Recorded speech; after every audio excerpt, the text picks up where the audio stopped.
আরে পুলাটা তুমি এভাবে দৌড়াইতেছো কে? হ্যাঁ, আরে ভাই আমি এক জ্বালায় আছি, সারাদিন লেখাপড়া নাই, খাওয়া নাই, দাওয়া নাই, কোনো কাম কাজ নাই, খালি মোবাইল আর মোবাইল। এইভাবে যদি মোবাইল পোলা আমার টিপে জীবন ধ্বংস হয়ে যাবো গা। আরে ভাই আমার ছোট ছোট দুটা বাচ্চা এই মোবাইল দেখা ছাড়া ভাত পর্যন্ত খায় না। আরে এলাকার পোলাপান যেই মিলে মোবাইল টিপতেছে, এদের ভবিষ্যৎ যে কি হবে একমাত্র আল্লাহ তাআলাই ভালো জানেন। ভাই শুনো, এই বিষয়ে ভালোভাবে জানার জন্য আমরা মামুন স্যারের বাসায় যাই, যায় এই বিষয়ে খুব ভালো করে যাই না আহি। হ্যাঁ ঠিকই কইছেন, তাহলে চলেন হ্যাঁ। মামুন স্যারের কাছ থেকে বিস্তারিত ভালোভাবে ভালোভাবে আমরা যাই জেনে না আসি।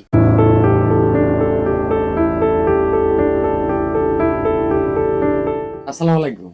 ওয়ালাইকুম আসসালাম। কি বাবা আমার এখানে? আচ্ছা বসেন।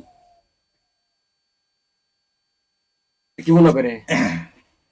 আসলাম আমরা ছেলেমেয়ের ভবিষ্যতের কথা চিন্তা করি, আমরা একটু আসলাম।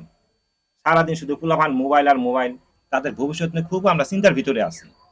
সারাদিন শুধু মোবাইল চালা, খালি সারাদিন মোবাইলই চালায়, ঠিক মতো খাওয়া দাওয়া করে না, ঠিক মতো লেখাপড়া করে না। আমরা স্যার খুবই দুশ্চিন্তার ভিতরে আছি এই মোবাইল সমস্যা নিয়ে। স্যার এই জন্যই আপনার কাছে আসলাম স্যার। শুনেন, প্রয়োজন ছাড়া ছাত্রছাত্রীদের জন্য মোবাইল কিনে দেন, এটা হচ্ছে সবচেয়ে বড়। বর্তমানে মোবাইলের যে অপব্যবহারটা খুব বিপদ আকারে ধারণ করেছে। সবচেয়ে বেশি ক্ষতিগ্রস্ত হচ্ছে কম বয়সী বাচ্চারা। তাদের মানসিক বিকাশ গঠনে মারাত্মকভাবে বাধাগ্রস্ত হচ্ছে। অতিরিক্ত মোবাইল ব্যবহারের কারণে বাচ্চাদের চোখের সমস্যা, ব্রেনের সমস্যা এবং মানসিক গঠনের অনেক সমস্যা হচ্ছে। এর কারণে বিশ্বের অনেক শিশু প্রতিবন্ধী হচ্ছে। এই প্রভাব কিন্তু আমাদের বাংলাদেশেও কিন্তু কম না।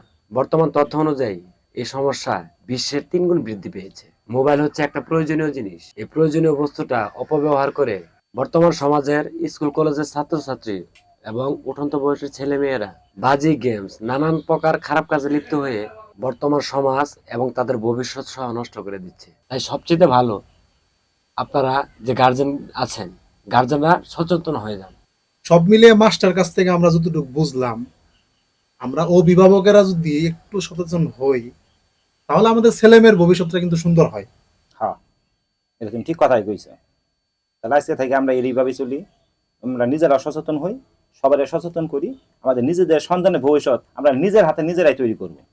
একজন সচেতন অভিভাবকই পারে তার সন্তানের সুন্দর ভবিষ্যৎ গড়তে। তাই আসুন আমরা সকলে মিলে আমাদের সন্তানের প্রতি দীর্ঘায়িত সচেতন হই। ধন্যবাদ।